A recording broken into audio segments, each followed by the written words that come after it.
Welcome back to Real Estate Mindset. Today's video is going to be absolutely bonkers. Now, the data is in, and right now we have so much data that is actually saying for just the time being that it is better to rent than it is to own, and especially from an affordability standpoint. And what we're going to do today, guys, is really dig into an article into data from Redfin to analyze what metro areas, if any, is it better to purchase real estate. There's only 4 metro areas that they're noting, and one of those metro areas is actually Houston. So I'm going to access my local live MLS data, and I'm going to show you guys the reality is Houston, it is not cheaper to own than it is to rent. So I'm very confused by this data, and that's at a 20% down payment. But regardless, you guys, that's what we'll be doing today. And if you can remember, I'm not a financial advisor. I'm just a normal person who struggles doing the dishes. And for that struggle, for the dishes and the laundry, please, you guys, like this video, subscribe if you haven't already, shoot me a comment below. But either way, I hope you guys enjoy. And as always, this information will be linked in my description if you guys want to come back later and access the article on your own. The name of the Redfin article is there are only 4 major US metro areas where it's cheaper to buy a home than it is to rent. 4 bullet points. Number 1, buying is more affordable than renting in Detroit, Philadelphia, Cleveland, and Houston. And when they called my own city out like that, I was like, ooh, you better not have used Houston. But they used Houston. And here's the thing, you guys. This is why I keep telling people, like, become a realtor, because you need access to the live, active MLS multiple listing service data. Let me show you guys what I mean. So here's a beautiful house right here. Okay, absolutely stunning house right here. This is for rent for $3,500. So what I'm going to do real quick is I'm going to show you what the mortgage payment would be at a whopping 20% down. Now, I'm not going to put 20% down, but we're going to act like whoever buys this house is going to put 20% down. Now, in addition to that home being rented, it's also listed for sale for $595,990. And remember, y'all, the rent list price is $3,500. So I just want to show you guys, here's the home price right here. That's at a 20% down payment of $120,000. Now that that's out of the way, because obviously $120,000 isn't that much money, let's go through the remaining steps, which is property taxes and homeowners insurance. Now, for property taxes, I'm only using 80% of the sales price as the assessed value, and I'm only using 3% for property taxes. It's higher than that, but I'm going lower than what it actually would be, and I can't get the exact information because it's a brand new house. But regardless, we're going from $3,500 in rent to $4,700, which means to buy this house is going to cost $1,200 more per month, and that's with a $120,000 down payment. So in other words, I'm not so sure that Redfin knows what they're talking about. I would question the other 3 metro areas as well. Unfortunately, I don't have access to live data, to live MLS data, but I would question those areas as well, because clearly, at least in what I just showed you, it is not cheaper to own than it is to rent right now in Houston. When you compare the two, it's not. It's way out of whack still. Anyways, going back into the article, the largest home ownership premium is in the Bay Area, where it is twice as expensive to buy than it is to rent. So why on earth would they buy? And I understand the tax reasons, I understand all of that, but I can also tax deduct certain rent if the rent is being charged to my business, or if I'm self-employed and have a home office. You can actually claim that, talk to a CPA. Always, always, always talk to a CPA. I'm just saying, in my own situation. Nationwide, the typical home costs an estimated 25% more per month to own than rent. A drop in mortgage rates would cause the home ownership premium to shrink. If rates fell to 5%, buying the typical home would only cost an estimated 10% more than renting. There are just 4 major US metropolitan areas where it would be cheaper to buy than rent the typical home. That is, the typical home has an estimated monthly mortgage cost lower than its estimated monthly rental cost. But again, I just showed you guys, even with the $120,000 down, it's $1,200 more expensive to own than it is to rent, at least the house that I showed you. In Detroit, the typical home is 24% less expensive to buy than rent. The largest discount in percentage terms among the 50 most populous metros. The median estimated monthly mortgage payment for home buyers is $1,296 compared with a median estimating rent of about $1,700. Next comes Philadelphia at 7%, Cleveland at 4%, and Houston at only 1%. So, okay, Houston barely made their list. Now take a look at this. This is very interesting. This is a share of households where it's actually cheaper to rent versus own. So this is crazy. If we look here, San Jose, so the first one, San Jose, 100% of the housing units is cheaper to rent than it is to own. 100% of all units.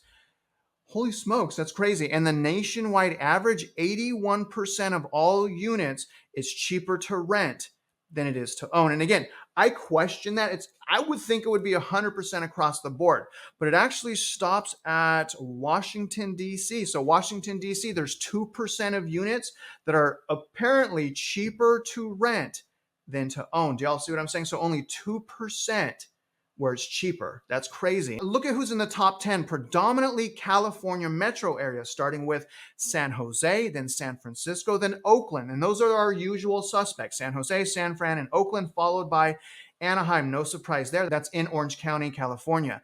Then we have Seattle, Los Angeles, San Diego, Denver, Portland, and Sacramento. So a lot of California metro areas in there. Huge red flags going on in California right now. But when we go to the bottom of this list, here's the data right here. So it's basically saying in Houston, 52% of units, it's actually cheaper to rent than it is to own. So I guess the example that I just gave you guys is in the 48%.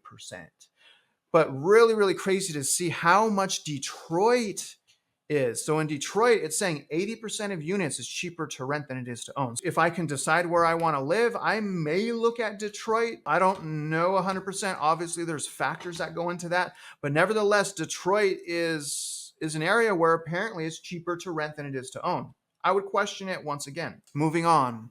That's according to a Redfin analysis of U.S. single-family homes, condos, co-ops, and townhouses in the 50 most populous U.S. metros.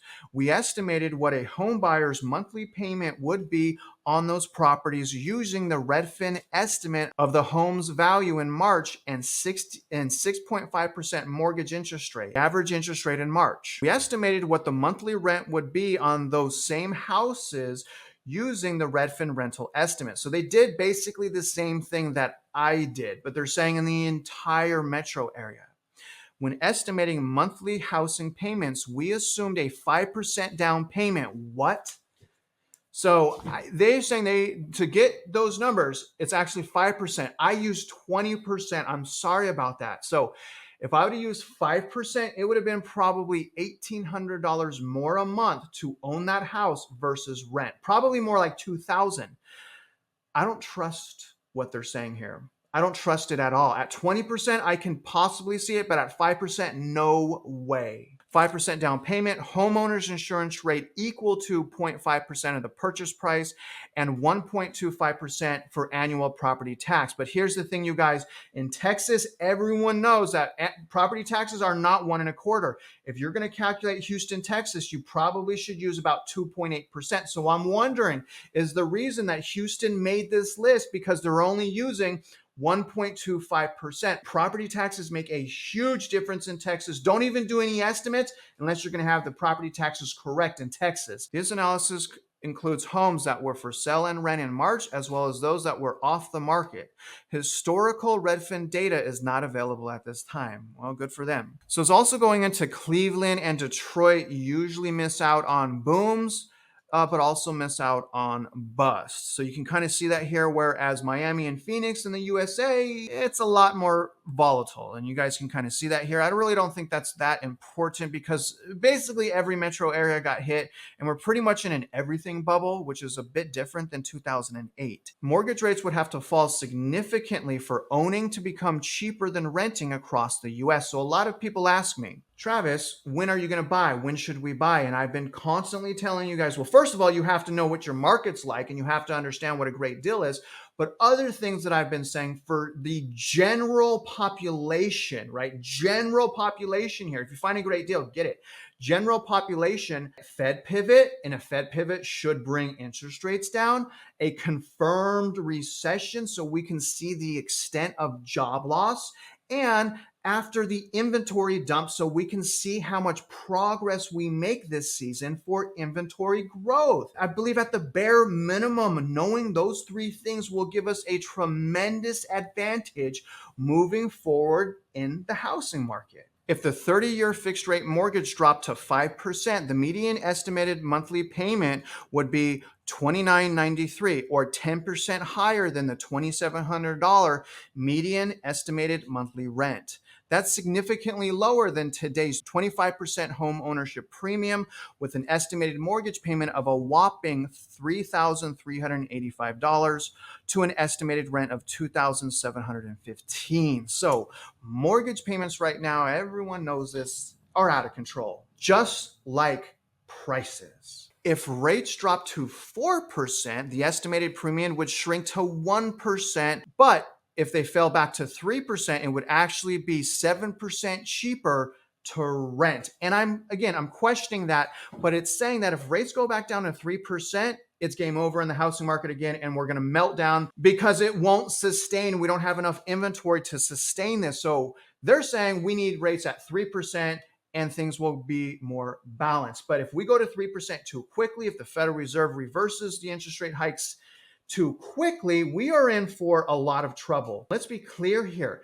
Everything that we're going through right now is federally induced. The run-up in prices is federally induced, and the inflation that we're going through right now is federally induced. So all eyes on the Federal Reserve. Quite frankly, and we can all agree with this, they're in control. As long as the Federal Reserve continues to do their job, the housing market should crash. It should reset. Things should go back to normal. We should have, hopefully, deflation in the housing market, not disinflation. And I'll argue we haven't even seen disinflation this year in our housing market. I wouldn't encourage people to squeeze their budgets in order to buy a home when prices are falling and we're teetering on a recession. Good stuff here.